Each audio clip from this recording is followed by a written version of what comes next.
Welcome back. تخت لاہور سے مسلم league نون کے خلاف بغاوت کا آغاز ہو گیا۔ چودھری نثار کے بعد سابق صوبائی وزیر زعیم قادری نے بھی علم بغاوت بلند کر دیا۔ پارٹی سے ناراض زعیم قادری نے شہباز شریف اور حمزہ شہباز کو کھری کھری سنا دی۔ کہا حمزہ شہباز کے بوٹ پالش نہیں کر سکتا۔ حمزہ شہباز سن لو، لاہور تمہارے اور تمہارے باپ کی جا کے نہیں۔ این اے 133 سے آزاد حیثیت سے الیکشن لڑنے کا بھی اعلان کر دیا۔ ہم آپ کو آگاہ کریں، اسی بارے میں بات کریں گے۔ ہمارے ساتھ موجود ہیں سابق وزیر قانون پنجاب رانا ثناء اللہ۔ رانا ثناء اللہ صاحب، بہت شکریہ آپ کے وقت کا۔ یہ فرمائیے گا، زعیم قادری صاحب نے برسوں پرانا مسلم لیگ نون کا ساتھ چھوڑ دیا، آپ کے خیال میں کیا کوئی اور بھی وجوہات ہیں ٹکٹ کے علاوہ؟ نہیں، سر دست جو بات سمجھ میں آ رہی ہے، کیونکہ اگر کوئی اور وجہ ہوتی تو پھر اس سے پہلے اس ناراضگی کا اظہار ہوتا۔ تو وجہ یہی بنی ہے کہ وہ جہاں سے الیکشن لڑنا چاہتے تھے وہاں سے ان کو شک گزرا کہ پارٹی انہیں اکاموڈیٹ نہیں کر رہی، کیونکہ پارٹی نے ابھی کوئی فیصلہ جو ہے وہ اناؤنس نہیں کیا، تو اس سے وہ جذباتی ہو کے انہوں نے آج یہ پریس کانفرنس کی۔ ٹھیک، رانا ثناء صاحب یہ بتائے گا، جیسے آپ نے کہا کہ پارٹی نے کوئی فیصلہ نہیں کیا، تو پھر اتنی عجلت کیا تھی؟ ایسا کیا ہوا کہ پرانا ساتھی ساتھ چھوڑ گیا؟ دیکھیں، زعیم قادری صاحب جو ہیں وہ بڑے زود رنج اور جذباتی قسم کے انسان ہیں، تو اس لیے میں سمجھتا ہوں کہ انہوں نے جو ہے وہ بالکل ایک مفروضے کی بنیاد کے اوپر جو ہے یہ سارا معاملہ کیا ہے۔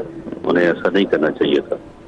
صحیح، یہ فرمائیے گا، اگر وہ جذباتی تھے تو پھر 10 سال ایک جذباتی شخص کو ترجمان کے عہدے پر فائز رکھا، اس کی کیا وجوہات تھی اور کیا کوئی مطالبات سامنے آئے؟ کیا فہرست ہے ان کی؟ نہیں، ان کے کوئی مطالبات سامنے نہیں آئے، نہ انہوں نے کوئی مطالبہ کیا ہے۔ پریس کانفرنس میں بھی انہوں نے کوئی مطالبہ پیش نہیں کیا، صرف انہوں نے یہ کہا کہ جی میں یہ کروں گا، میں وہ کروں گا، میں الیکشن لڑوں گا۔ تو ٹھیک ہے، وہ ایک سیاسی کارکن ہے، اگر وہ آزاد الیکشن لڑنا چاہتے ہیں تو یہ ان کا حق ہے، وہ بالکل الیکشن لڑیں اور اس حلقے کے عوام جو ہے وہ فیصلہ کریں گے کہ ان کا موقف درست ہے یا پارٹی کا موقف درست۔ صحیح۔ اچھا رانا ثناء اللہ صاحب، آپ کے خیال سے کیا زعیم قادری صاحب کی واپسی کی کوئی راہ ابھی باقی ہے؟ ابھی آپ نے جیسے بتایا ٹکٹوں کا بھی فائنل فیصلہ نہیں ہوا۔ دیکھیں، اس سلسلے میں میرے ساتھ تو خیر کوئی جو ہے وہ رابطہ نہیں ہے ان کا، لیکن میری انفارمیشن کے مطابق خواجہ سعد رفیق صاحب جو ہیں انہوں نے اس سلسلے میں کوئی کوشش کی ہے، اس سلسلے میں وہی بتا سکتے ہیں۔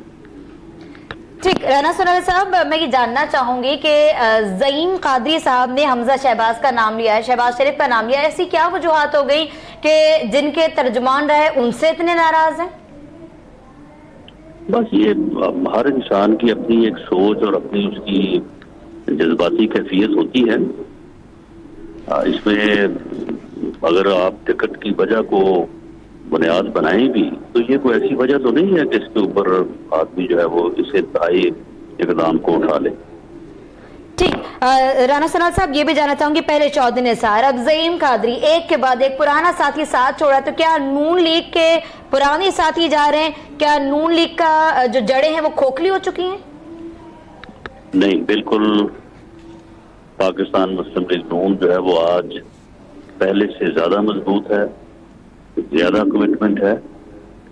باقی مختلف صورتحال میں اگر کسی کو کوئی جو ہے وہ ناراضگی پیدا ہوتی ہے تو پہلی بات تو یہ ہے کہ انہیں برداشت کرنی چاہیے، اور اسی طرح سے ہے اگر آج ایک آدمی اکاموڈیٹ نہیں ہوا تو کل کو پارٹی اسے اکاموڈیٹ کر سکتی ہے، لیکن اگر کسی کا فیصلہ یہ ہے کہ وہ پارٹی سے اپنی راہیں علیحدہ کرنا چاہتا ہے وہ کر سکتا ہے۔ اچھا رانا صاحب، ایک بات جو انہوں نے اپنی نیوز کانفرنس کے دوران کہی وہ یہ کہ 2013 کے جو الیکشن لڑنے والے تھے وہ لوگ جو ہیں جو آج موجود ہیں، جو وزیر رہے ہیں، وہ 2013 کے الیکشن کے وقت بھی موجود نہیں تھے۔ یعنی اس کا مطلب یہ ہے کہ کچھ نئے لوگ آئے جنہوں نے پارٹی کی مضبوط جگہیں انہوں نے حاصل کر لیں۔ اس بارے میں آپ کیا کہیں گے؟ دیکھیں، پارٹیوں میں لوگ جو ہے وہ نئے بھی آتے ہیں، پرانے لوگ بھی ہوتے ہیں، یہ ایک کمبینیشن ہوتا ہے جس میں نئے اور پرانے لوگوں کو ساتھ لے کے جو ہے وہ چلا جاتا ہے، جس طرح سے یوتھ اور اولڈ کو بھی جو ہے وہ ایک کمبینیشن کے تحت جو ہے وہ ساتھ چلایا جاتا ہے۔ تو اس میں کوئی ایسا کوئی قابل اعتراض بات نہیں ہے، یہ ایک روٹین کی بات ہے اور پولیٹیکل پارٹی میں ایسا ہی ہوتا ہے۔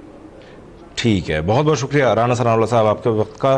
سابق وزیر قانون پنجاب رانا ثناءاللہ اس بارے میں ہم سے بات کر رہے تھے. زعیم قادری نے نون لیگ کا برسوں پرانا ساتھ چھوڑ دیا اور انہوں نے این اے 133 سے حمزہ شہباز کے خلاف الیکشن لڑنے کا اعلان کیا ہے.